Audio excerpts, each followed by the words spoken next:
So here we have a new 2025 Ford Ranger.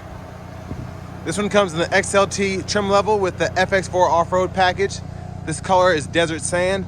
And then we do have the ebony cloth interior. The powertrain consists of that 2.3 liter turbocharged 4-cylinder engine, and that's made it to a 10-speed automatic transmission.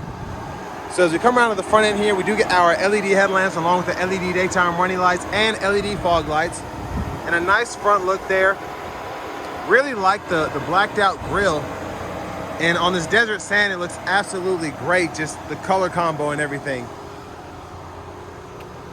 But down here to these wheels, these are 18-inch aluminum. Like the running boards. Power door lock controls are here. We have power folding mirrors with blind spot monitors. And then we have one-touch up and down windows for the front, regular power windows for the back, power window lockouts there. There's the handle. Like the trim, even though it's the mid-level, you know, less expensive trim, it still looks really good. Headlamp controls are there, hood release, there are the pedals. You get a manual tilt as well as telescoping steering wheel. But there's our manual driver's seat. We do get two-way lumbar and then six-way manual there. We can pump the seat up or down, seat back, and then the seat bottom we can move forward and back. But a huge thank you to Ford, Lincoln, and Franklin for allowing me to review this truck today. I'll leave a link below in the description. But if you're looking to find the best price on one of these closer to home, click that second link down below. It takes just a minute to fill out your information, and I'll make sure the local dealers are fighting to get you the best price on this or whatever new vehicle you might be interested in. But I'm sitting behind a seat adjusted for someone of my size, being 6'3" with longer legs, so I can actually sit back here, which is good. Some of these mid-size trucks, I can't even get in the back seat, so not complaining there. Seat back pocket is on this side, and I love this nice storage pocket. And then you get a USB-C, USB-A charge duo down below, and a 120-volt 3-prong household plug-in there. There's a view of the front. And then this middle seat folds down. Bottle holders are there. Manual sliding rear window. And I'm gonna try and be outside the shortest amount of time possible because the heat index warning and this, that, and the other, it's 90 degrees, gonna get up to probably 94, 95. So you need to use the child locks. Go ahead and turn that slot right there. And then fuel filler's there. And then let me show you all this real quick because the all-weather mats are covering that side. You can actually fold this seat up a little bit. There's a little storage underneath there. But you just pull this strap here to get to that. Again, it's kind of hard because all the mats have not been put in yet. But as we come around to the back end here, love the tail lamps. Now the actual running lights are LED, but the turn signal and reverse lights are not. But still a nice look, I think, especially for this to be an XLT again. Fold this down, you do have another 120-volt 3-prong household plug-in. Big plus, I think. And very easy to lift the tailgate back up. There's a spare exhaust. And then just the quick look at the window sticker. Y'all can pause anywhere you need to take a closer look. Not too badly tinted back here. I'm gonna try and show all the important stuff. So XLT, and those are some of the options. The black appearance package, highly recommend that. And then the XLT technology package. But only $44,365. For what you get here, I don't think it's bad compared to Canyon, Frontier, Tacoma. But front passenger seat here, manual 6-way as well. Just no lumbar support here. And then we have a top pocket, lockable glove compartment down here. Now here at Ford, Lincoln, and Franklin, you are able to get that lifetime powertrain warranty. So again, click that link below in the description if you want more info, and they can hook you up with that.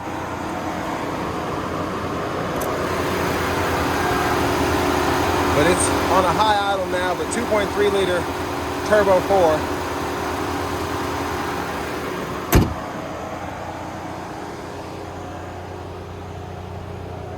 But it's extremely hot out today, so again, But there's the blinkers for the back.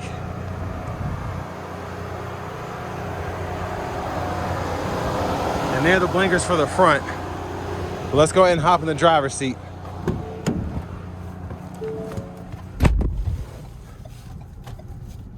So I believe this is the ActiveX wrapped steering wheel here, which still feels good. And there's the horn. Now over to the screen, just a quick rundown of what's going on here. We get AM, FM, XM radio, Bluetooth audio, wireless CarPlay, Android Auto compatibility, navigation systems here. And then you have your zone lighting, owner's manual built into the screen. And then you hit the little car emblem and you can pull up the automatic brake hold if you need that. And then your off-road camera, it kind of shows you the tire pressure monitors and such. But then driver assistance, if you want to turn your cruise control on and adjust the lane centering, you can, or you can turn the normal on there. Lane keeping system as well, how that responds. In full with all of that. And then general settings right here, change your units of measurement or your language if you so choose. But I love that we get a front camera here. That's a big plus, I think. Different views as well. There's your back up there. And then when you actually have the camera on, the guidelines follow you as you turn the steering wheel. And another big plus is having the bird's eye view too, and you can cut those sensors on or off as well. Now for the AC controls, also like that it's kind of always down here, but you also have a knob as well. So if you want to adjust temperature, if you want to adjust fan speed, you can do that. Cut the whole system off. AC toggle, hazards there, and then volume, click there to turn the audio off. And then the vents are nice and big as well. Sorry if you heard some of that wind noise, that was part of the problem. But it's a good thing on a day like today because I don't have to have the fan up as high to stay cool. But down below here, wireless charging pad is there, USB-C, USB-A port. Those actually will run directly to the radio. Have a little additional storage there. And then for the shifter, hit the brake, pull on the lever, reverse, neutral, drive. You have your manual mode there and you can manually shift with this button. And then you can see in the bottom part of the gauge cluster, the digital part, what gear you're in when you're doing that. Electronic parking brake, pull up to engage, hit the brake, press down and disengage. And then down here, push this button. And again, it'll pull up that camera view there. But parking is here. And then you have the traction control toggle, auto stop toggle. And then you have your 4-wheel drive. So I love we get 4 low, 4 high too. And then we have our drive modes we can toggle there. So you actually get those pulled up on the gauge cluster. So normal, eco, sport, tow haul, and then we have the slippery, mud ruts, and then the sand there. So pretty capable truck in terms of 4-wheel drive. And then the center console cubby space, there's a 12 volt in there. Quick look at the back seat from up here. And then sunglasses holder, the lights are there. And then your vanity mirrors here.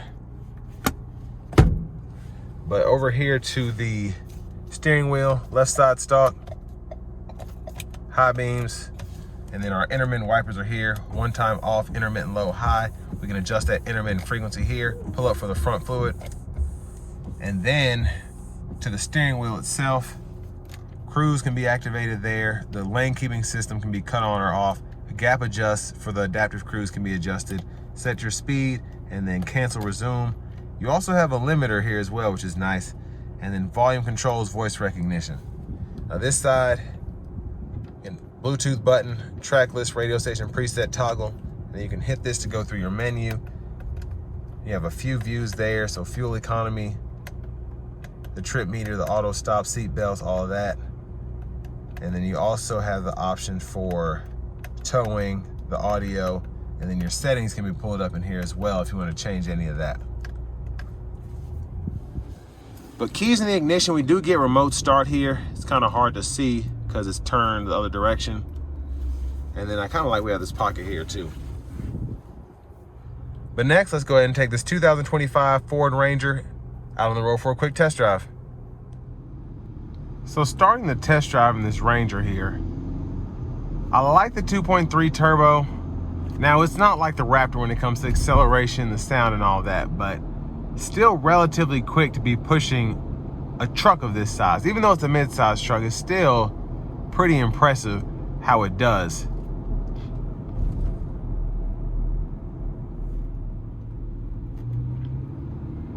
And driving the truck in eco mode now, not really hard getting it up to speed when I need to do something, but of course the normal mode's a little better. The sport mode does a bit much in terms of city driving, but if you want a good pull, it's great for that.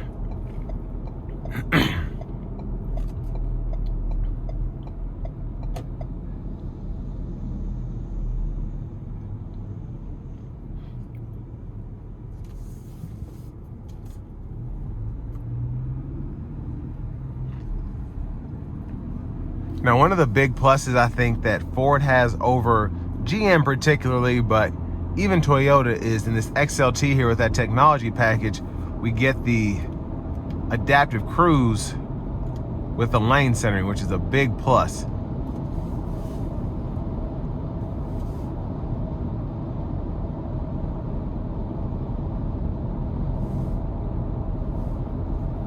And as you can hear, ride quality is not terrible. Or I should say road noise is not terrible. You can hear the tires, but it's not anything I would complain about.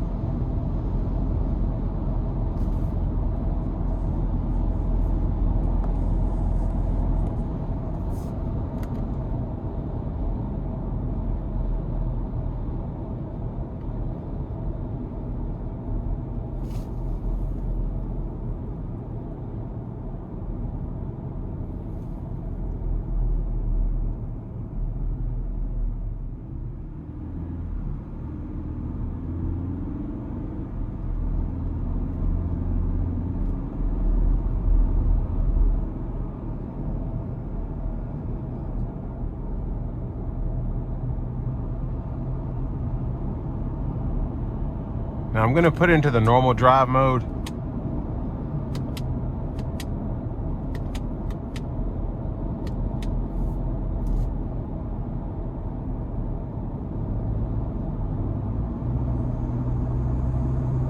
And I like how that drives better. Now the fuel economy will probably be better in the eco mode, but I mean, if it's not that noticeable to you, I'd probably leave it in normal because acceleration is decent there. And then when you're not putting your foot down, it doesn't necessarily thrash the motor.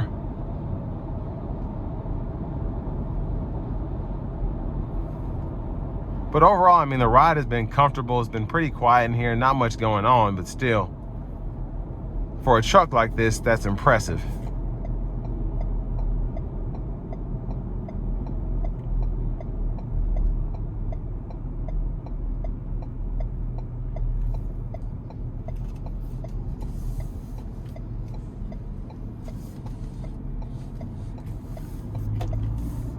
Now, for the price point of this truck, I think it's pretty comparable to similarly equipped Colorados, Frontiers.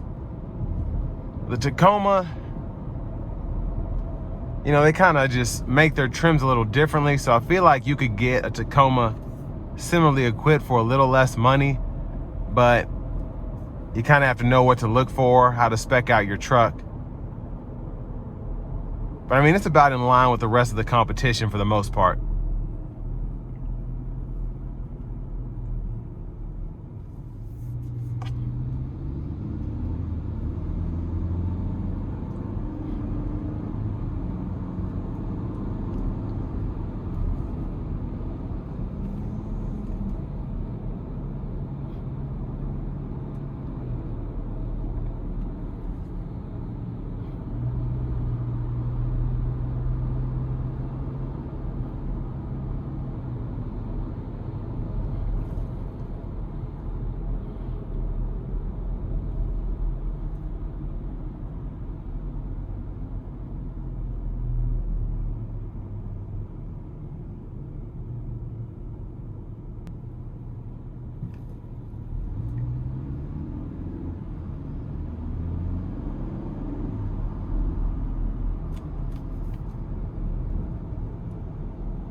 Now, I've been in a lot of stop and go traffic. That's why I haven't said much. I just kind of wanted you all to hear how this thing drives in everyday traffic. And so far, nothing out of the ordinary. It's actually relatively easy driving this thing, even with this 2.3 turbo and a 10-speed automatic.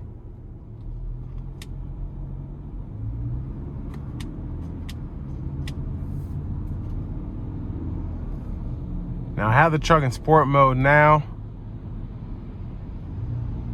We're gonna try to give it a good pull getting on the interstate here momentarily.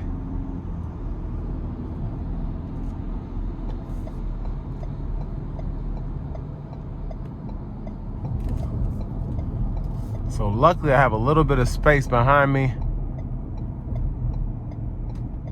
Here we go.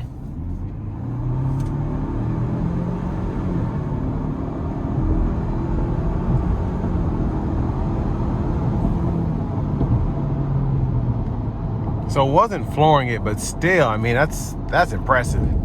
The acceleration is great. I love how it moves through the gears in sport mode.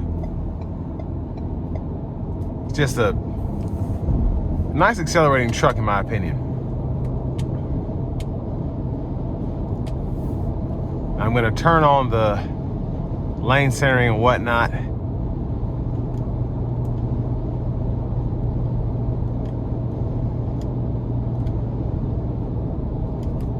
But I want to give one more thanks to Ford of Franklin for allowing me to review this truck today. I'll leave a link below in the description.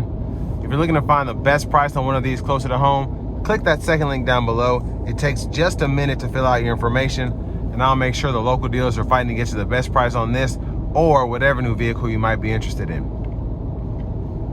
Now, as for the lane centering, I don't think it's as good as in the vehicles that have Blue Cruise, so the F-150s, the Mach-E's. It's still nice to have, don't get me wrong. It's just a little wonky, I think. But I'll take it all day, especially on a road that doesn't do as much as this stretch of interstate does. Probably be pretty good.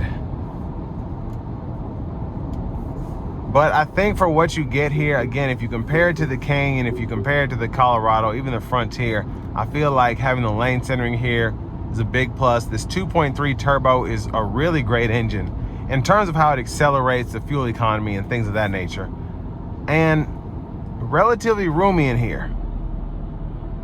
It helps to have the power adjustable seat, but with this one just having the manual seat, still not bad. It's one of the better manual seats I've experienced. And then just having the wireless CarPlay, the AC controls and all of that. I just think this is a nice spec, and it doesn't necessarily break the bank, and you still get a pretty fun truck. But with all that being said, this will bring me to the end of my review of this 2025 Ford Ranger XLT FX4 Off Road.